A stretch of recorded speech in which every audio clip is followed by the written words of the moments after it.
नमस्कार, आप देख रहे हैं लोकतंत्र राउंडअप। आपके साथ मैं हूं पराक्रम सिंह शेखावत। नमस्कार, मैं हूं शालिनी खंडेलवाल। कार्यक्रम लोकतंत्र राउंडअप में हम आपके लिए लेकर आए हैं लोकतंत्र से जुड़ी वो खबरें जिनका सीधा सरोकार है आपसे। ऐसी खबरें जो लोकतंत्र में विश्वास बढ़ाती हैं। आइए शुरुआत करते हैं लोकतंत्र राउंडअप की। सबसे पहले एक नजर सुर्खियों पर। संसद के केंद्रीय कक्ष में मनाया गया 72वां संविधान दिवस। राष्ट्रपति, उपराष्ट्रपति, प्रधानमंत्री, लोकसभा अध्यक्ष समेत विशिष्ट जन हुए शामिल। संसद के केंद्रीय कक्ष में राष्ट्रीय विधि छात्र सम्मेलन का हुआ आयोजन। लोकसभा अध्यक्ष ओम बिरला ने तकनीकी के साथ देश भर में सभी विधायी प्रक्रियाओं को एक मंच पर लाने की बात कही। उपराष्ट्रपति ने 13वें ASEAN शिखर सम्मेलन को संबोधित किया। संयुक्त राष्ट्र सुरक्षा परिषद और अन्य प्रमुख अंतर्राष्ट्रीय संगठनों में सुधार पर दिया जोर। सम्मेलन का विषय था साझा विकास के लिए बहुपक्षवाद को मजबूत करना।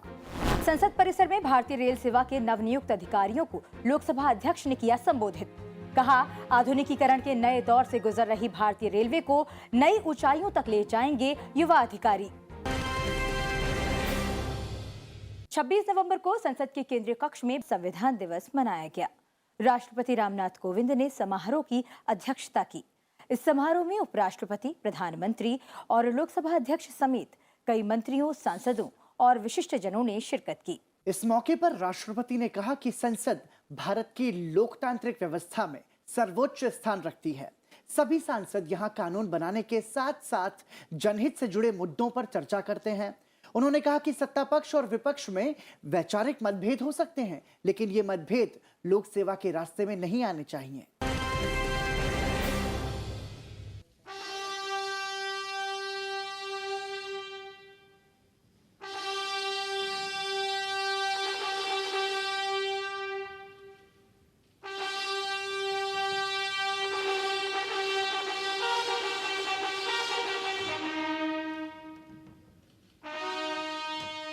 छब्बीस नवंबर को संसद के केंद्रीय कक्ष में 7वां संविधान दिवस मनाया गया। राष्ट्रपति रामनाथ कोविंद ने सेंट्रल हॉल संसद भवन में समारोह का नेतृत्व किया, जिसमें उपराष्ट्रपति, प्रधानमंत्री, लोकसभा अध्यक्ष, मंत्री, सांसद और अन्य विशिष्ट जन शामिल हुए। इस मौके पर राष्ट्रपति ने कहा कि संसद भारत की लोकतांत्रिक व्यवस्था में सर्वोच्च स्थान रखती है। सभी सांसद यहाँ कानून बनाने के साथ साथ जनहित से जुड़े मुद्दों पर चर्चा करते हैं। राष्ट्रपति ने कहा कि संसद की गरिमा की रक्षा करना सभी सांसदों का कर्तव्य है। उन्होंने कहा कि सत्ता पक्ष और विपक्ष में वैचारिक मतभेद हो सकते हैं, लेकिन ये मतभेद लोक सेवा के रास्ते में नहीं आने चाहिए। हम सब लोग ये मानते हैं कि हमारी संसद लोकतंत्र का मंदिर है। अतः हर सांसद की ये जिम्मेदारी बन जाती है कि वे लोकतंत्र के इस मंदिर में श्रद्धा की उसी भावना के साथ आचरण करें जिसके साथ वे अपने पूजा गृहों और इबादत गाहों में भी करते हैं। प्रतिपक्ष वास्तव में लोकतंत्र का सर्वाधिक महत्वपूर्ण तत्व है। सच तो यह है कि प्रभावी प्रतिपक्ष के बिना लोकतंत्र निष्प्रभावी हो जाता है। समारोह में बोलते हुए उपराष्ट्रपति एम वेंकैया नायडू ने कहा कि देश को लोकतांत्रिक गणराज्य बनाए रखने के लिए विधायिकाओं को संवाद और चर्चा के जरिए निर्देशित होना चाहिए और लगातार व्यवधानों से निष्क्रिय नहीं होना चाहिए। I have referred to the preamble of the Constitution that mandated our country to be a democratic republic in order to share my thoughts on this solemn occasion on the functioning of our parliamentary democracy and its institutions. वही संविधान दिवस मनाने की भावना पर प्रधानमंत्री ने रोशनी डाली। प्रधानमंत्री ने कहा कि संविधान कैसे बना, इसका इतिहास हमारी पीढ़ियों को बताया जाना चाहिए और ये दिवस बहुत पहले घोषित हो जाना चाहिए था। प्रधानमंत्री ने परिवारवाद की राजनीति पर बोलते हुए कहा कि संविधान के समर्थकों के लिए ये एक चिंता का विषय है जब कोई पार्टी एक ही परिवार द्वारा पीढ़ी दर पीढ़ी चलाई जाती है। इससे संविधान की भावना आहत होती है, जबकि आम नागरिक हो या जनप्रतिनिधि, लोकतंत्र की रक्षा सभी का दायित्व है। और जब देश आजादी का अमृत महोत्सव मना रहा है तो जरूरी है कि हम कर्तव्य पथ पर आगे बढ़ें, अधिकारों की रक्षा करें। संविधान जिसको दुनिया ने एक जीवंत इकाई के रूप में माना है, एक सामाजिक दस्तावेज के रूप में माना है, विविधता भरे देश के लिए ये एक बहुत बड़ी ताकत के रूप में पीढ़ी दर पीढ़ी अवसर के रूप में काम आता, लेकिन कुछ लोग इसे चूक गए। लेकिन जब बाबा साहब आम्बेडकर के 125वीं जयंती थी, हम सबको लगा कि इससे बड़ा पवित्र अवसर क्या हो सकता है कि बाबा साहब आम्बेडकर ने इस देश को जो बहुत बड़ा नजराना दिया है, उसको हम हमेशा हमेशा के लिए स्मृति ग्रंथ के रूप में याद करते रहें। अपने संबोधन में लोकसभा अध्यक्ष ओम बिरला ने कहा कि भारत का संविधान श्रीमद् भगवत गीता के आधुनिक संस्करण की तरह है, जो हमें राष्ट्र कर्म के लिए प्रेरित करता है। उन्होंने कहा, हर नागरिक अगर देश के लिए काम करे तो हम एक भारत श्रेष्ठ भारत का निर्माण निश्चित तौर पर कर सकते हैं। लोकसभा अध्यक्ष ने कहा कि हमारे प्रगतिशील संविधान को संपूर्ण विश्व में सम्मान और प्रेरणा स्रोत के रूप में देखा जाता है और जरूरी है कि संसद में हम मर्यादापूर्ण आचरण करें, मिलकर काम करें। हमारा संविधान आधुनिक गीता की तरह है, जो हमें निरंतर कार्य करने की प्रेरणा देता है और राष्ट्र के प्रति अपने कर्तव्यों को बोध भी कराता है। यदि हम सब जनप्रतिनिधि, नागरिक, सभी संस्थाएं अपने कर्तव्यों को सामूहिकता के साथ पूरा करने का संकल्प लें तो प्रत्येक देशवासी के जीवन को बेहतर बनाते हुए एक भारत श्रेष्ठ भारत को साकार कर सकते हैं। आपकी जानकारी के लिए संविधान सभा ने 26 नवंबर 1949 को संविधान को अपनाया था, जिसे 26 जनवरी 1950 को लागू किया गया। इसके बाद बाबा साहेब अम्बेडकर के 125वें जन्म दिवस पर भारत सरकार ने वर्ष 2015 में 26 नवंबर को संविधान दिवस के तौर पर मनाए जाने की घोषणा की थी। इसी क्रम में इस बरस 26 नवंबर को संसद के केंद्रीय कक्ष में 7वां संविधान दिवस मनाया गया। संसद के केंद्रीय कक्ष में आयोजित राष्ट्रीय विधि छात्र सम्मेलन की अध्यक्षता लोकसभा अध्यक्ष ओम बिरला ने की। इस मौके पर उन्होंने कहा कि संविधान निर्माताओं ने परिकल्पना की थी कि शासन के सभी अंग देशवासियों का कल्याण सुनिश्चित करने के लिए एक दूसरे के साथ मिलकर काम करेंगे। लोकसभा अध्यक्ष ओम बिरला ने कहा कि भारतीय संविधान में सभी अंगों के अधिकार तय हैं और देश के किसी भी अंग को दूसरे के क्षेत्राधिकार का उल्लंघन नहीं करना चाहिए। लोकसभा अध्यक्ष ओम बिरला ने कहा, भारतीय संविधान में सभी अंगों के अधिकार तय हैं और देश के किसी भी अंग को दूसरे के क्षेत्राधिकार का उल्लंघन नहीं करना चाहिए। संसद के केंद्रीय कक्ष में आयोजित राष्ट्रीय विधि छात्र सम्मेलन की अध्यक्षता लोकसभा अध्यक्ष ओम बिरला ने की। इस अवसर पर उन्होंने कहा कि संविधान निर्माताओं ने परिकल्पना की थी कि शासन के सभी अंग देशवासियों का कल्याण सुनिश्चित करने के लिए एक दूसरे के साथ मिलकर काम करेंगे। संसदीय प्रणाली चलाने के लिए हमने कई संस्थाओं को स्वतंत्रता का अधिकार दिया। सभी संस्थाओं को अपने अधिकार क्षेत्र में काम करने का एक अधिकार दिया और इसीलिए इस संविधान के मूल रूप में विधायिका, कार्यपालिका और न्यायपालिका जैसी संस्थाओं को सशक्त करने का काम भी संविधान के माध्यम से हुआ है। राज्यसभा के उपसभापति हरिवंश ने कार्यक्रम को संबोधित करते हुए कहा कि संविधान सभा वाद विवाद जानकारी का समृद्ध भंडार है। As future law students, leaders, you can contribute towards strengthening the system in various ways. I'm reminded of the former US President and Chief Justice William Howard, who once said that under a written constitution and written statutes, it is the law and the lawyers who make popular government possible. It underlines your potential for sustaining and nurturing rule of law in a democracy. केंद्रीय विधि और न्याय मंत्री किरण रिजिजू ने भी कहा कि संविधान सर्वोच्च है, लेकिन संप्रभुता लोगों के पास है और संविधान जनाभिव्यक्ति का प्रतीक है। The harmonious working of different organs under the Constitution is the responsibility of and responsibility for all to adhere. Constitution envisages the independence of organs, all the organs, and institutions created by it. However, concerns arise when some observations tend to disturb the delicate balance of power between judiciary, legislature, and executive. सम्मेलन में कार्मिक, लोक शिकायत, विधि और न्याय समिति के सभापति सुशील कुमार मोदी, विदेश मामलों संबंधी स्थायी समिति के सभापति पीपी चौधरी, राज्यसभा सदस्य और भारतीय सांस्कृतिक संबंध परिषद के अध्यक्ष डॉक्टर विनय सहस्रबुद्धे भी इस सम्मेलन में शामिल हुए। उपराष्ट्रपति एम वेंकैया नायडू ने संयुक्त राष्ट्र सुरक्षा परिषद और अन्य प्रमुख अंतर्राष्ट्रीय संगठनों में सुधार की आवश्यकता पर जोर दिया ताकि वे आज की समकालीन वास्तविकताओं को प्रतिबिंबित कर सकें और चुनौतियों से निपटने में सक्षम हो सकें। नई दिल्ली से 13वें ASEAN शिखर सम्मेलन के सत्र को वर्चुअल माध्यम से संबोधित करते हुए उपराष्ट्रपति ने ये बात कही। उन्होंने कहा कि दुनिया तकनीकी और सुरक्षा चुनौतियों का सामना कर रही है और वर्तमान बहुपक्षीय प्रणाली इन चुनौतियों को एक प्रभावी प्रतिक्रिया प्रदान करने में विफल रही है। उपराष्ट्रपति एम वेंकैया नायडू ने 2 दिवसीय एशिया यूरोप शिखर सम्मेलन ASEM के रिट्रीट सत्र को संबोधित किया, जिसका विषय साझा विकास के लिए बहुपक्षवाद को मजबूत करना था। अपने संबोधन में उपराष्ट्रपति ने कहा कि कोविड-19 महामारी ने वर्तमान वैश्विक प्रणाली, विशेष रूप से स्वास्थ्य प्रणाली और आपूर्ति श्रृंखला में कई कमियों को सामने लाया है और इन अंतरालों को दूर करने के लिए एक बहुपक्षीय और सहयोगात्मक दृष्टिकोण का आह्वान किया। कोविड-19 के खिलाफ लड़ाई में भारत के योगदान को अतुलनीय बताया। दुनिया की आबादी के छठे हिस्से में संक्रमण के फैलाव को रोककर भारत ने दुनिया को सुरक्षित बनाने में योगदान दिया है।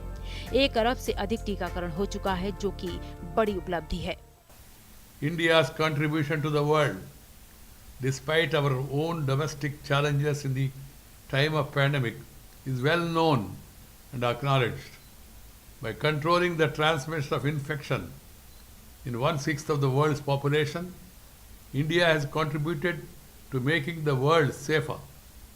Nationally, we have followed a preemptive, proactive and graded response characterized by a whole of society, whole of government approach. Recently, we crossed a major milestone of more than 1 billion vaccinations. We have been progressively expanding the scope of the vaccination service to reach the last mile from healthcare workers to children aged 2 and above by fully leveraging our robust healthcare system and new and digital technologies.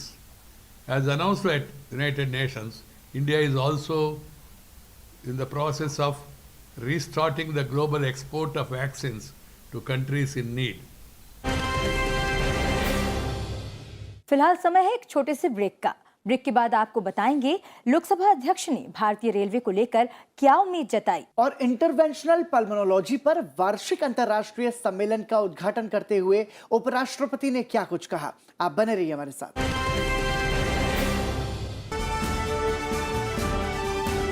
Watch Perspective on Sansad TV at 9:30 p.m. Break के बाद एक बार फिर आपका स्वागत है कार्यक्रम लोकतंत्र round up में।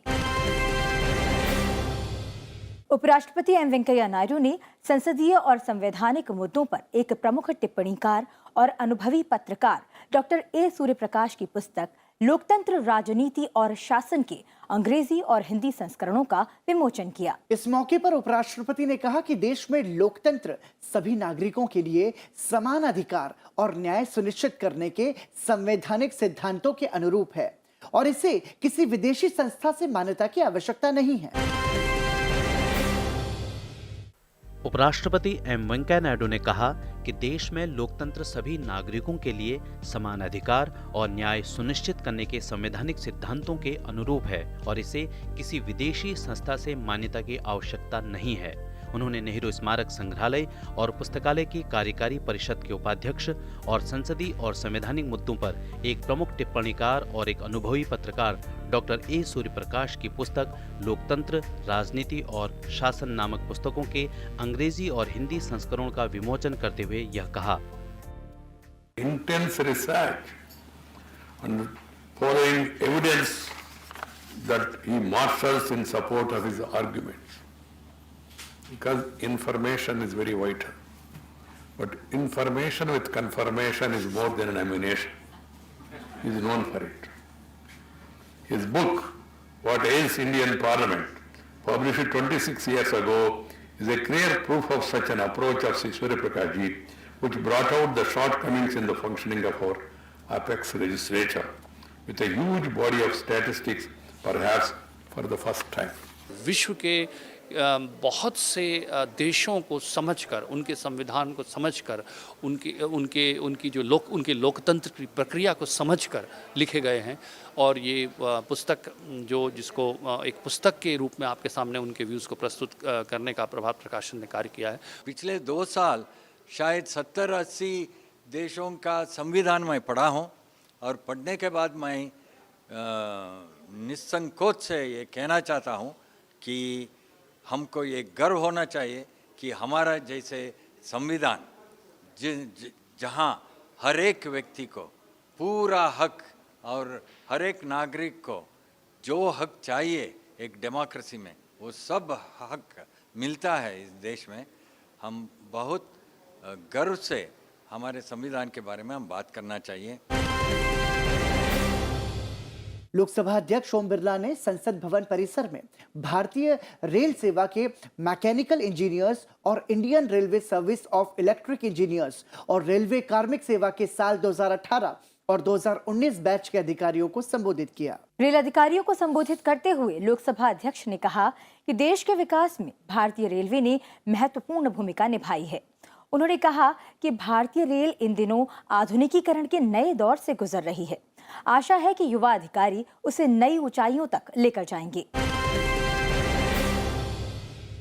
लोकसभा अध्यक्ष ओम बिरला ने संसद भवन परिसर में भारतीय रेल सेवा के मैकेनिकल इंजीनियर्स और Indian railway service of electric engineers और रेलवे कार्मिक सेवा के साल 2018 और 2019 बैच के प्रशिक्षु अधिकारियों को संबोधित किया। अधिकारियों को संबोधित करते हुए ओम बिरला ने कहा कि देश के विकास में भारतीय रेलवे ने महत्वपूर्ण भूमिका निभाई है। जब हम रेल सेवाओं को देखते हैं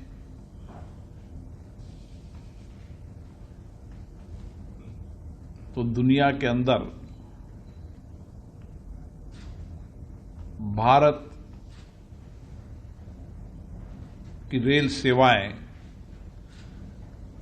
विश्व की सबसे बड़ी रेल सेवा है, और इस सेवाओं ने, इस रेल ने इस देश के समाज को एकता अखंडता के जोड़ने में भी बहुत बड़ा योगदान दिया है। संसद के बारे में जानकारी देते हुए लोकसभा अध्यक्ष ने कहा, संसद भारत के लोकतंत्र का सर्वोच्च मंदिर है। 130 करोड़ से ज्यादा लोगों की आशाओं का, आकांक्षाओं का प्रतिनिधित्व करता है। उन्होंने कहा, युवा अधिकारी सुनिश्चित करें कि सरकार की योजनाएं अंतिम व्यक्ति तक पहुंचे। अभी भी संसद के अंदर सबसे ज्यादा अगर माननीय संसद सदस्य अपने क्षेत्र की समस्याओं, अभावों की चिंता करते हैं तो रेल की करते हैं। अब जनप्रतिनिधि रेल की समस्याओं, अभावों को क्यों उठाते हैं, ये आपको संसद के इस दायरे में समझना होगा।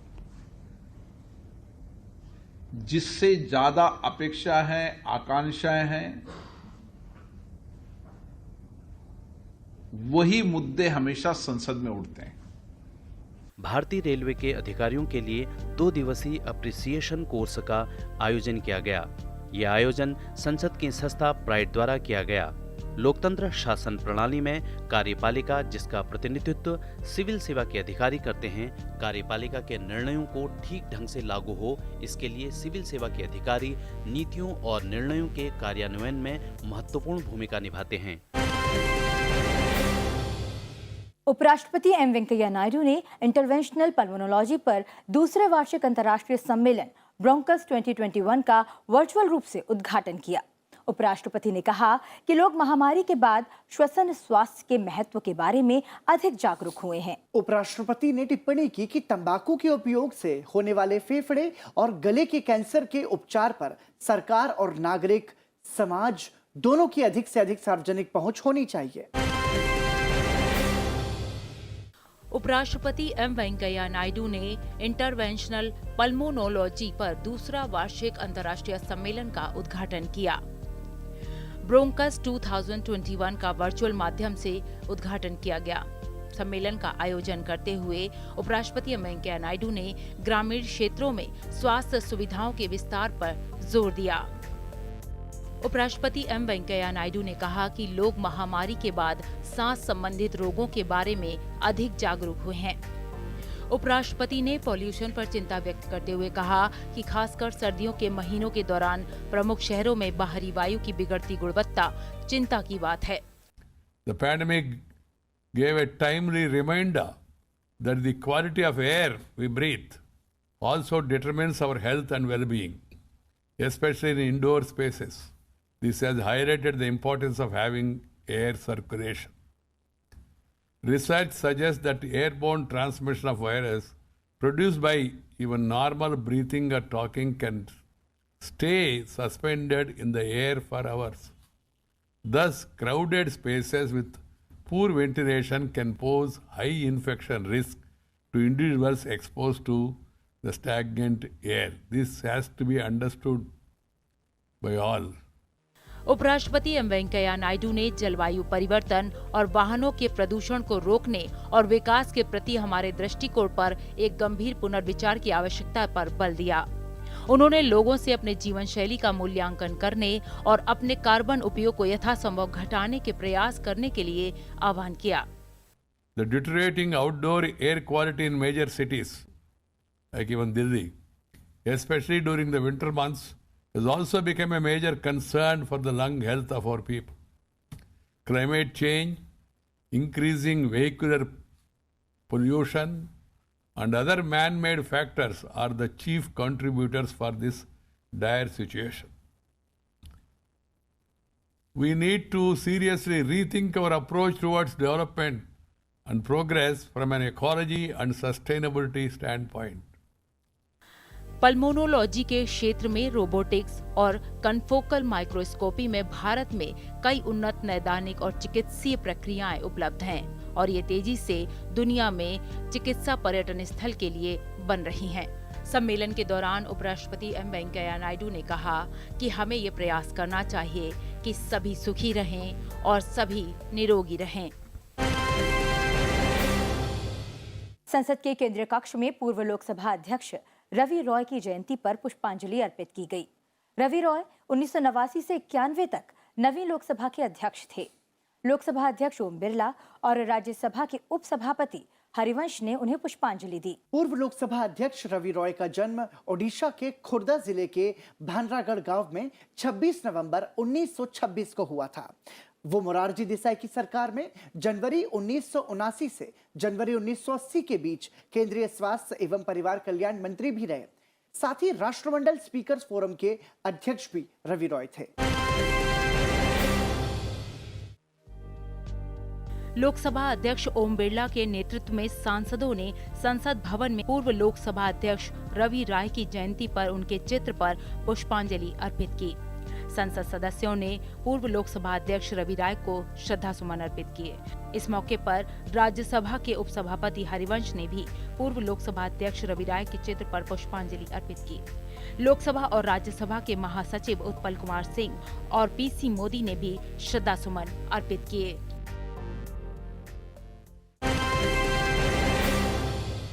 संसद के केंद्रीय कक्ष में लोकसभा के प्रथम अध्यक्ष जीवी मावलंकर को पुष्पांजलि अर्पित की गई। लोकसभा अध्यक्ष ओम बिरला ने उन्हें पुष्प समर्पित किए और कहा कि सदन में अनुशासन और शालीनता को प्रोत्साहित कर लोकतांत्रिक मूल्यों को सशक्त बनाने में अभूतपूर्व योगदान के लिए जीवी मावलंकर को हमेशा याद किया जाएगा। दादा साहेब के नाम से प्रसिद्ध जीवी मावलंकर स्वतंत्रता सेनानी थे। उन्होंने भारतीय संसदीय संस्थान में एक उत्कृष्ट वक्ता के रूप में अपनी पहचान बनाई।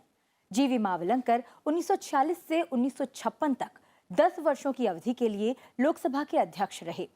नव स्वतंत्र राष्ट्र की पहली लोकसभा के स्पीकर के रूप में उन्होंने न केवल कई नए नियमों और प्रक्रियाओं को पेश किया, बल्कि उन्हें संशोधित भी किया।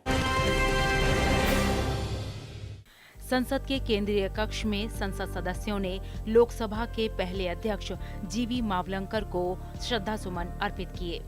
इस मौके पर लोकसभा अध्यक्ष ओम बिरला, राज्यसभा उपसभापति हरिवंश, राज्यसभा में विपक्ष के नेता मल्लिकार्जुन खड़गे, संसद सदस्यों और पूर्व सांसदों ने संसद भवन के केंद्रीय कक्ष में लोकसभा के पूर्व अध्यक्ष जीवी मावलंकर की जयंती पर उनके चित्र पर पुष्पांजलि अर्पित की। इस मौके पर लोकसभा के महासचिव उत्पल कुमार सिंह और राज्यसभा के महासचिव पीसी मोदी ने भी जीवी मावलंकर को श्रद्धांजलि अर्पित की। गणेश वासुदेव मावलंकर स्वतंत्रता सेनानी और भारतीय लोकसभा के पहले अध्यक्ष थे। कार्यक्रम लोकतंत्र राउंडअप में आज के लिए इतना ही। अगले हफ्ते आपके साथ फिर मुलाकात होगी लोकतंत्र से जुड़ी मुख्य खबरों के साथ। हमें दीजिए इजाजत। लेकिन जाने से पहले एक जरूरी बात, आप लोकतंत्र राउंडअप को संसद टीवी के यूट्यूब चैनल पर भी देख सकते हैं। हमें आपकी प्रतिक्रियाओं का इंतजार रहेगा। मुझे यानी शालिनी और पराक्रम को दीजिए इजाजत। नमस्कार।